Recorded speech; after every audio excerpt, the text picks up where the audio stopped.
দর্শক, এই মুহূর্তে গুলশানে রয়েছেন সহকর্মী ইউসুফ আলী, সরাসরি যুক্ত হচ্ছেন আমাদের সাথে।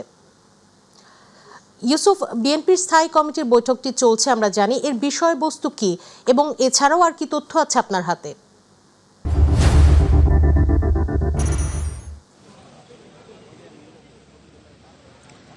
মুন, আপনি জানেন যে দুপুর 12টায় গুলশানে বিএনপি চেয়ারপারসন বেগম খালেদা জিয়ার রাজনৈতিক কার্যালয়ে স্থায়ী কমিটির বৈঠক অনুষ্ঠিত হয়েছে।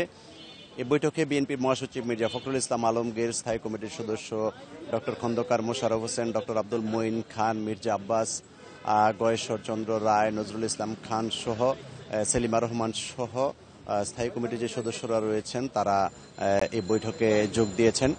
আজকের এই বৈঠকটি অনেকটা গুরুত্বপূর্ণ এই জন্য যে এই চলতি মাসেই হচ্ছে 7ই নভেম্বর ঐতিহাসিক বিপ্লব ও সংহতি দিবস। এই দিবসটিকে ঘিরে যে 10 দিনব্যাপী কর্মসূচি ঘোষণা করা হয়েছে, সেই 10 দিনব্যাপী কর্মসূচি কিভাবে সফল করা যায় সে বিষয়টি নিয়ে আলোচনা হতে পারে।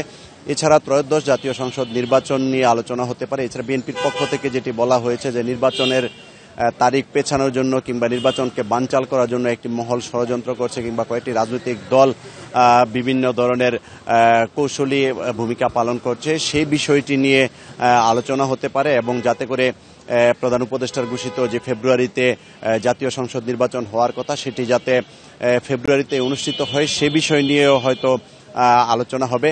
তবে দলের পক্ষ থেকে আমাদেরকে জানানো হয়েছে দুপুর 3টায় সংবাদ সম্মেলন করে স্থায়ী কমিটির বৈঠকে কি কি বিষয় নিয়ে আলোচনা হয়েছে এবং কোন কোন বিষয়ে কি সিদ্ধান্ত হয়েছে সেই বিষয়টি হয়তো আমাদেরকে সেই সংবাদ সম্মেলনে জানানো হবে।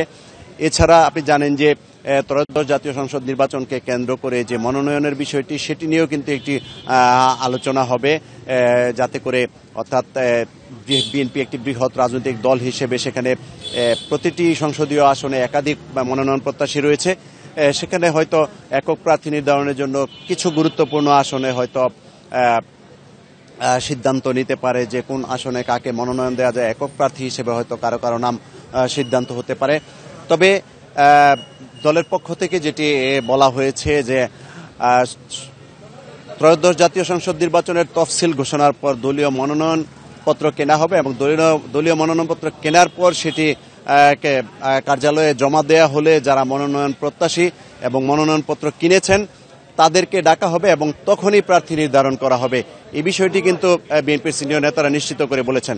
তবে আজকের এই স্থায়ী কমিটির বৈঠকে কি কি আলোচনা হয়েছে এবং কোন কোন বিষয়ে কি সিদ্ধান্ত হয়েছে সেটি আমরা জানতে পারবো দুপুর 3টায় যখন সংবাদ সম্মেলন হবে। হয়তো বিএনপির মহাসচিব মির্জা ফখরুল ইসলাম আলমগীর সংবাদ সম্মেলন করে আমাদেরকে সেই বিষয়টি অবগত করবেন। মুন, এই ছিল গুলশানে বিএনপি চেয়ারপারসন বেগম খালেদা জিয়ার রাজনৈতিক কার্যালয় থেকে স্থায়ী কমিটির বৈঠকের সবশেষ তথ্য। মুন।